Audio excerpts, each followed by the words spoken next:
Mom sent me a text. Don't come to your brother's engagement celebration.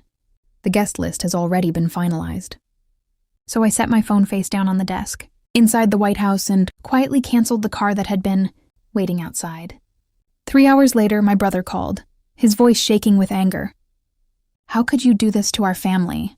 He demanded. Mom saw the magazine. She thinks you wanted everyone to find out like that. I stared through the tall windows at the lights scattered across the south lawn, the reflection of my own face floating over the dark glass.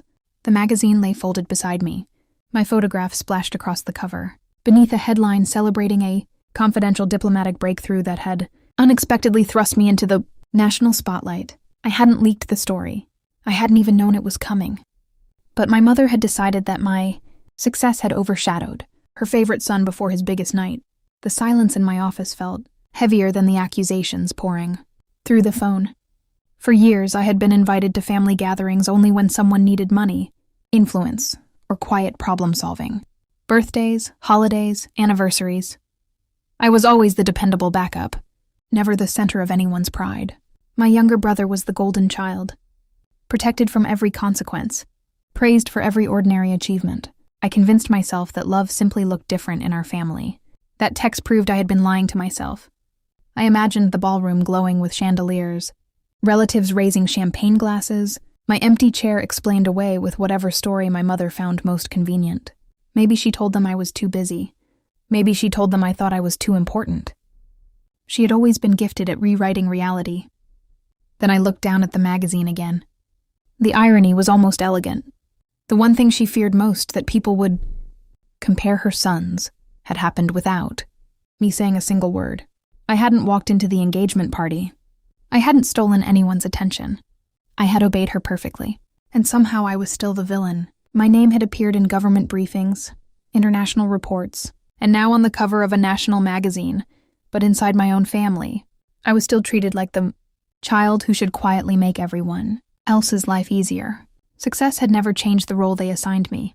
It had only increased the number of favors they expected me to perform. My mother believed harmony meant sacrifice, and sacrifice almost always meant mine. Whenever my brother made a mistake, I was expected to fix it.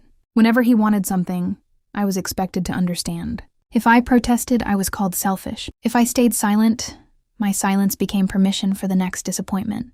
My brother wasn't cruel by nature. He had simply grown up in a house where every door opened for him before he reached the handle. He learned that someone else would absorb the consequences of his choices, and that someone was usually me. Over time, gratitude disappeared because rescue became routine. I left home as soon as I could, determined to build a life where effort mattered more than family politics. I studied longer than anyone thought I would, worked through weekends, accepted assignments nobody wanted, and slowly earned a reputation for solving problems without seeking recognition. Ironically, strangers trusted my judgment more than my relatives ever had. Every holiday reminded me that distance could not erase old patterns. My achievements were acknowledged only after they became impossible to ignore, and even then they were treated as inconveniences. If they threatened to outshine my brother's latest milestone, I learned to celebrate promotions alone, birthdays quietly, and victories without expecting applause. That was why my mother's message hurt less than it should have. It wasn't an isolated betrayal. It was the clearest expression of a lifetime spent reminding me that I belonged to the family only when my presence made everyone else's story easier to tell. What none of them understood was that years of being underestimated had taught me something far more valuable than resentment. They had taught me patience, and patience, when paired with truth, could accomplish what anger never could. When I replayed the months leading up to the engagement, I realized the text message hadn't been the beginning of the story. It had been the final piece that made every earlier moment fit together. The first sign came when my mother asked if I could keep work out of the conversation during a family dinner. She said it with a gentle smile while arranging silverware, never looking directly at me. Minutes later, she encouraged my brother to describe his new business plans in detail, even though they existed mostly on paper. Every relative nodded with admiration. When someone asked about my latest assignment, she smoothly changed the subject to the wedding venue before I could answer. Then there were the quieter moments that almost escaped notice. My brother would call asking for advice before an important meeting, carefully writing down every suggestion I offered. A week later, he repeated those same ideas at family gatherings, as though they had come to him overnight. I never corrected him. What surprised me wasn't that he borrowed my words. It was how naturally everyone accepted that they had always been his. Whenever photographs were taken, my mother instinctively reached for his shoulder, gently guiding him toward the center while motioning me a step farther to the side. The movement lasted only a second, almost invisible to anyone watching. But it happened every single time. Looking back through old albums, I could see the pattern as clearly as fingerprints left on glass. By the time the engagement invitations were mailed, I already knew where I stood. The text message didn't create the distance between us. It simply gave it a name. The morning after my brother's call, I stopped trying to defend myself. I listened to every voicemail they left, each one carrying a different version of the same accusation. An aunt wondered why I had chosen such terrible timing for my magazine cover. A cousin hinted that I could have asked the publication to delay the story. Even my brother insisted that I should have warned the family, as though I had editorial control over a journalist's schedule. Not one of them asked the simplest question. Had I known? I hadn't. That silence told me everything I needed to know. They weren't interested in the truth. They were searching for someone to blame, and I happened to be the easiest target. I opened my laptop and reread the interview that had caused so much outrage. There wasn't a single sentence about my family. No comparisons. No private stories. The article focused entirely on years of work that had little to do with where I came from. Yet my mother had somehow transformed my achievement into an act of betrayal. For the first time, I understood that I had spent years trying to earn fairness from people who benefited from withholding it. Every apology I had offered, every compromise I had made, every uncomfortable smile across a holiday table had preserved a relationship that only one side was maintaining. So I made a different decision. I would stop explaining myself. If they wanted a villain, I wouldn't argue. If they wanted distance, I would give it to them completely. My revenge would not come through angry words or public humiliation. It would come through quiet absence, undeniable success, and the uncomfortable realization that the bridge they had burned was the one they would eventually need to cross. Revenge is loud only when it is driven by emotion. I had spent my career learning that lasting results usually came from restraint, documentation, and timing. This situation deserved the same discipline. I stopped volunteering information about my life. Family group chats went unanswered unless a direct question required a simple response. Invitations that arrived only after someone needed a favor received polite declines. There were no dramatic announcements, no speeches about respect, and no attempts to make anyone feel guilty. Silence was far more difficult for them to argue with. At work, I focused on the one thing nobody could take from me: my reputation.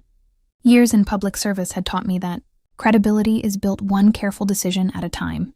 Confidentiality, preparation, and consistency had earned the trust of people whose careers depended on sound judgment. I intended to protect that trust with the same care I had once, devoted to protecting family relationships. I also organized my personal affairs with unusual precision. Financial requests that had once been approved, without hesitation, would now be evaluated like any professional proposal. Every loan I had ever made was documented. Every shared responsibility was clarified in writing. If someone expected my time, influence, or resources, they would have to ask directly instead of relying on obligation disguised as love. The goal was never to make them suffer. It was to remove the quiet safety net they had. Stop noticing because it had always been there. I wanted every future consequence to belong to the person who created it. For the first time in my life, I wasn't preparing to win an argument. I was preparing to let reality speak for itself. The consequences arrived so gradually that no one recognized them as consequences at first. 3 months after the engagement, my brother called again. This time his voice was careful, almost rehearsed. A business partnership had collapsed, and someone had suggested that I might know people who could help him find another opportunity. I listened without interrupting, thanked him for trusting me enough to ask, and told him I wasn't the right person to make that introduction. It was the first favor I had ever declined. He waited, expecting me to change my mind. I didn't. A week later, my mother invited me to dinner. The message was unusually warm, filled with words she hadn't used in years. There was no mention of the engagement, no acknowledgement of the text that had excluded me, only a quiet assumption that everything could return to normal the moment they needed something. I politely declined. Not out of anger, out of consistency. The seasons changed, and so did the conversations around me. Relatives who had once dismissed my work now spoke about the magazine, article with unmistakable pride whenever it benefited them socially. They discovered, a little too late, that admiration offered in public could not erase disrespect practiced in private. Then one evening, my brother appeared outside my apartment without calling ahead. He looked older than I remembered, not because of time, but because certainty had finally left him. He stood in the hallway for several silent seconds before saying the words I had waited years to hear. I always thought you'd be there no matter what. I met his eyes without bitterness. You were right, I said quietly, until your family decided I wasn't. For the first time, he had no argument, only the silence he had helped create. News travels through families in strange ways. An apology rarely spreads as quickly as gossip, but silence has a way of forcing people to fill in the missing pieces themselves. Within a few months, relatives began noticing that I no longer organized holiday plans, solved financial emergencies, or quietly stepped in when something fell apart. The absence of those invisible contributions was impossible to ignore once they disappeared. People who had assumed everything simply worked started asking why it suddenly didn't. My mother tried to explain my distance as nothing more than a demanding career. It was a comfortable story until others remembered the engagement, the magazine cover, and the phone calls that followed. Small inconsistencies began to surface. Questions replaced assumptions. For the first time, the family narrative no longer belonged to a single voice. The greatest change, however, happened inside me. I stopped measuring my worth by invitations. I never received or praise that was always reserved for someone else. I no longer waited for my family to recognize accomplishments that strangers had respected for years. Peace arrived quietly, replacing the constant effort of proving I deserved a place at their table. Some relationships faded. A few surprised me by reaching out with genuine curiosity instead of expectation. Those conversations were different because they were built on honesty rather than obligation. Looking back, I realized my revenge had never been about making anyone lose. It was about refusing to keep losing myself. Sometimes the most powerful consequence isn't watching other people regret what they did. It's discovering that your life becomes lighter the moment you stop carrying the weight of their approval. A year later, the memory of that text message no longer carried the sharp edge it once had. It had become something else. A quiet reminder of the day I stopped confusing acceptance with love. I hadn't won because my family regretted their choices. I had won because their choices no longer controlled my peace. Life moved forward in ways I hadn't expected. My work continued to challenge me, bringing opportunities that demanded my full attention. Instead of my constant emotional recovery, I built friendships with people who celebrated good news without comparing it to someone else's. They asked about my life because they cared about the answer, not because they needed something from me. My family remained part of my story, but they were no longer writing it. A few relationships slowly healed, not through dramatic apologies, but through consistent respect. Others stayed distant. And I finally accepted that not every broken bond is meant to be repaired. Forgiveness, I learned, does not require returning to the place where you were repeatedly diminished. Sometimes I still think about my brother's engagement night.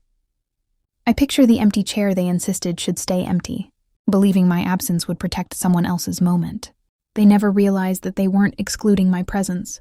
They were excluding the one person who had quietly held the family together whenever no one else noticed. If my brother and I ever truly rebuild our relationship, it will be because we meet as equals, not because I return to the role of silent rescuer. If my mother ever reaches out with honesty instead of expectation, my door will not be locked, but it will no longer stand open without conditions. People often imagine revenge as the moment someone else falls. They rarely understand that the deepest revenge is becoming so complete, so at peace that the people who underestimated you are left, staring at the life they could have shared, realizing they excluded themselves the day they chose not to value you. And that was the last time I ever begged for a seat at someone else's table. From then on, I built one of my own. It was smaller, quieter, and filled only with people who never had to be reminded that I belonged.